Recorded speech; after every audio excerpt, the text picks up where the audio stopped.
Hello children, how are you? I hope you are all safe at home. Let's continue with the improvement in food resources. We all know that cereals such as wheat, rice, maize, millets and sorghum provide us carbohydrates for energy requirement. Pulses like gram, chana, pea, matar, black gram urad, green gram moong, pigeon pea arhar, lentil, masoor provide us with proteins, while some oilseeds including soya bean, groundnut, sesame, castor, mustard, linseed and sunflower provide us with necessary fats. Likewise, vegetables, spices and fruits provide a range of vitamins and minerals in addition to small amount of proteins, carbohydrates and fats. In addition to these, fodder crops like besim, oats or Sudan grass are raised as food for the livestock. Rabi crop and Kharif crop. Do you know that different crops require different climatic conditions, temperature and photo periods for their growth and completion of their life cycle? We already studied that growth of plants and flowerings are depend on sunlight. There are some crops which are grown in rainy season called the Kharif season from the month of June to October. Paddy, soybean, pigeon pea, maize, cotton, green gram and black gram are Kharif crops.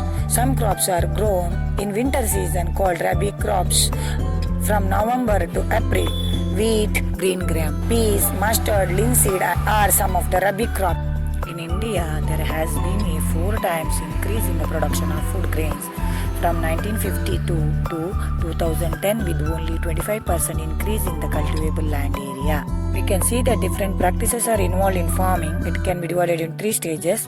The first is the choice of seeds for planting. The second is the nurturing of the crop plants. The third is the protection of the growing and harvested crops from loss. Thus, the major groups of activities for improving crop yields can be classified as crop variety improvement, crop production improvement, crop protection management. Crop variety improvement. This approach depends on finding a crop variety that can give a good yield. Varieties or strains of crops can be selected by seeding for various useful characteristics such as disease resistance, response to fertilizers, product quality and high yields. First method of incorporating desirable characters into crop varieties is by hybridization. Hybridization refers to crossing between genetically dissimilar plants.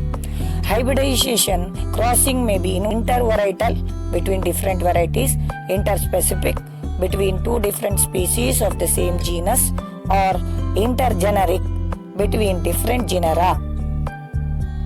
Second method of improving the crops is by introducing a gene that would provide the desired characteristics. This results in genetically modified crop. Cultivation practices and crop yield depends on weather, soil quality and availability of water. Since weather conditions such as drought and flood situations are unpredictable, varieties that can be grown in diverse climatic conditions are useful. Similarly, varieties tolerant to high soil salinity have been developed. There are various factors for which there is need for crop variety to be improved. Some of the factors for one are high yield, to increase the productivity of the crop per acre. Improved quality. Quality considerations of crop products vary from crop to crop. Baking quality is important in wheat. Protein quality in pulses. Oil quality in oilseeds. And preserving quality in fruits and vegetables. Biotic and abiotic resistance. Crops production can go down due to biotic factor diseases, insects and nematode, and abiotic factors like drought, salinity, waterlogging, heat, cold and frost. Change in maturity duration. To reduce the cost of crop production, new varieties with the short duration has to be developed. Uniform maturity makes the harvesting process easy and reduce losses during harvesting. Wider adaptability. Though there is a need for development of variety which can survive under different environmental conditions. Desirable agronomic characteristics. tallness and profuse branching are desirable characters for fodder crops, and dwarfness is desired in cereal, so that less nutrients are consumed by these crops. Thus, developing varieties of desired agronomic characters help give higher productivity. Crop production management. In India, there are small to very large farms. Small farmers have less land, money, and access to information and technology than the big farmer. There is a correlation between higher inputs and yield. The financial condition of farmers decides purchasing capacity for inputs, which in turn decides cropping system and production capacity. Therefore, production practices can be at different levels. They include no-cost production, low-cost production, and high-cost production practices. Nutrient management. Plants require nutrients for growth and development. There are 16 nutrients which are essential for plants. Nutrients are supplied to plants by air, water, and soil. Air supplies carbon and oxygen. Hydrogen comes from water, and soil supplies the other 13 nutrients to plants. Among these 13 nutrients, 6 are required in large quantity and are therefore called macronutrients. The other 7 nutrients are used by plants in small quantity and are therefore called micronutrients. Deficiency of these nutrients affects physiological processes in plants, including reproduction, growth, and susceptibility to diseases. To increase the yield, the soil can be enriched by supplying these nutrients in the form of manure and fertilizer. Manure contains large quantities of organic matter and also supplies small quantity of nutrients to the soil. Manure is prepared by the decomposition of animal excreta and plant waste. Manure helps in enriching soil with nutrients and organic matter and increasing the soil fertility and soil structure. Manure increases the water holding capacity in sandy soil. In clay soil, helps in drainage and in avoiding water logging. In using manure, we use biological waste material, which is advantageous in protecting our environment from excessive use of fertilizers. Using biological waste material is also a way of recycling farm waste. Based on the kind of biological material used, manure is classified into compost, vermicompost, and green manure. Compost, the process in which farm waste materials like livestock excreta, cow dung, vegetable waste, animal refuse, domestic waste, sewage waste, straw, eradicated weeds, etc. is decomposed in pits is known as composting. The compost is rich in organic matter and nutrients. Vermicompost. It is prepared by using earthworms to hasten the process of decomposition of plant and animal refuse. Green manure. Prior to the sowing of the crop seeds, some plants like sun hemp or gore are grown and then mulched by plowing them into the soil. These green plants thus turn into green manure, which helps in enriching the soil in nitrogen and phosphorus. Fertilizers. Fertilizers are commercially produced plant nutrients. They supply nitrogen, phosphorus, and potassium. They are used to ensure good vegetative growth, leaves, branches, and flowers, giving rise to healthy plants. Fertilizers are a factor in the higher yields of high-cost farming. Fertilizers should be applied carefully in terms of proper dose, time, and observing pre- and post-application precautions for their complete utilization. Due to excessive irrigation, fertilizers are washed away and are not fully absorbed by the plants. This excessive fertilizer then leads to water pollution.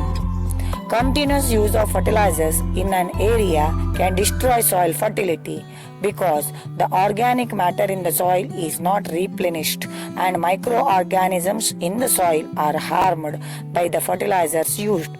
Short-term benefits of using fertilizers and long-term benefits of using manure for maintaining soil fertility have to be considered while aiming for optimum yields in crop production. Organic farming is a farming system with minimal or no use of chemicals as fertilizers, herbicides, pesticides, etc.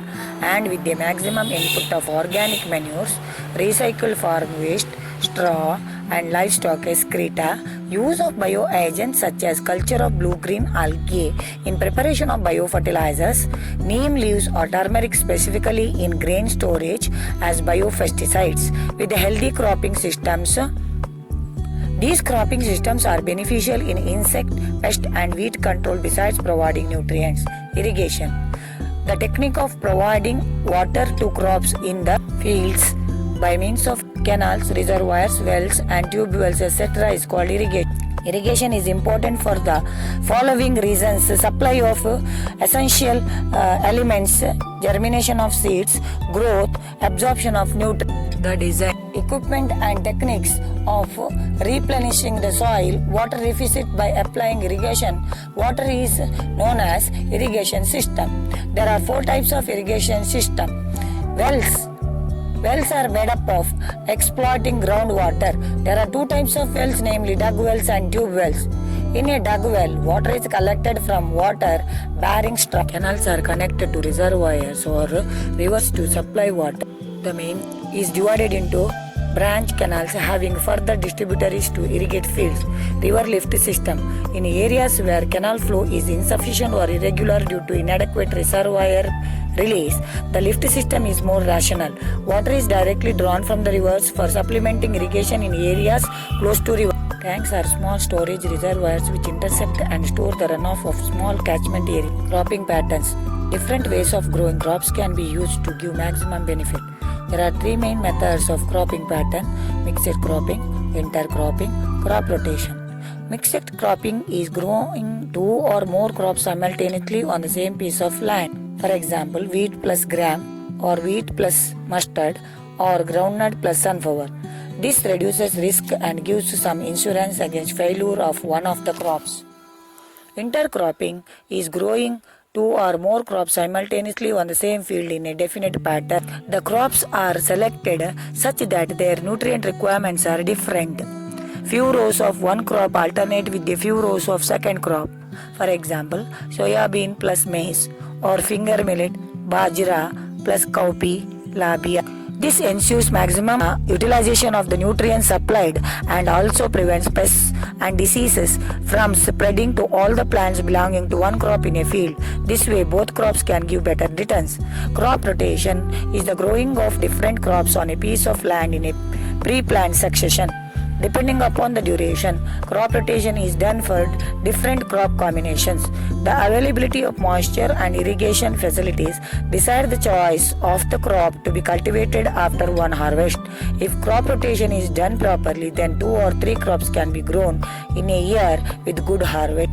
Crop protection management. When we look around the field, we find that crops are infested by large number of weeds, insects, pests and diseases. If weeds and pests are not controlled at the appropriate time, then they can damage the crop so much that most of the crop is lost. Weeds are unwanted plants in the cultivated field and compete for food, space and light. For example, xanthium, gokru, parthenium, gajar grass, Cyperinus rotundus, mota. Weeds take up nutrients and reduce the growth of the crop. Therefore, removal of weeds from cultivated fields during the early stages of crop growth is essential for a good harvest. Generally, insects and pests attack the plants in 3 ways. They cut the root, stem and leaf. They suck the cell sap from various parts of the plant, or they bore into stem and fruits. They thus affect the health of the crop and reduce yields. Disease in plants are caused by pathogens such as bacteria, fungi and viruses, which can be present in and transmitted through the soil, water and air.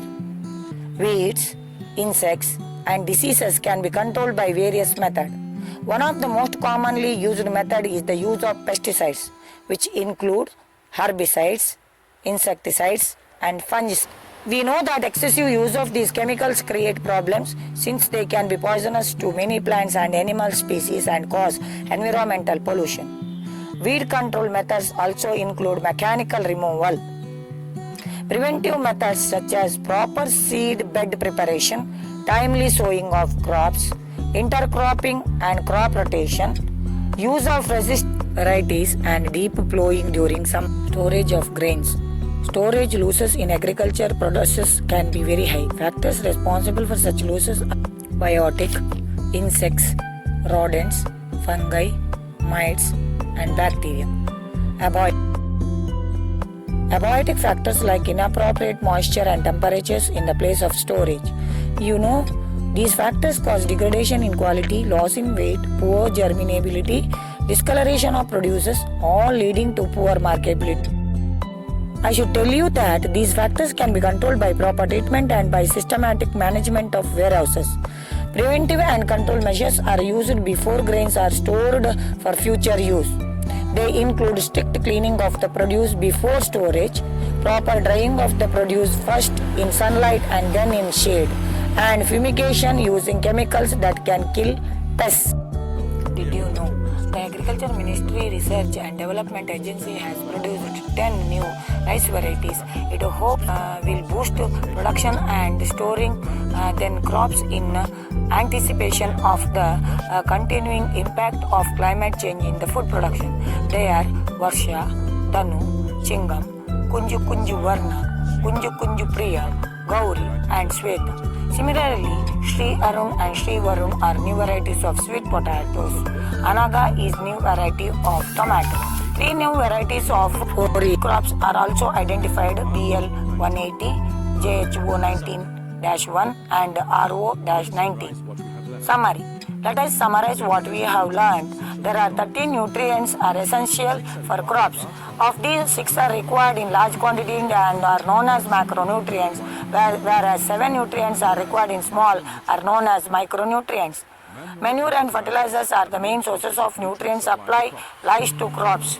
Organic farming is the farming system with the mineral or no use of chemicals as fertilizers, herbicides, pesticides, etc. and with the maximum use of organic manure, recycled farm waste and bio agents with the healthy cropping system. Mixed farming is a system of farming on a particular farm which includes crop production, raising of livestock, etc. Mixed cropping is growing of 2 or more crops simultaneously on the same piece of land. Growing 2 or more crops in definite row patterns is known as intercropping. The growing of different crops on a piece of land in pre-planned succession is called crop rotation. Varietal improvement required for higher yield, good quality, biotic, abiotic resistance, shortening the maturity duration, which adaptability and desirable agronomic characteristic. Dear students, please answer the following questions and write it in your science note. Thank you.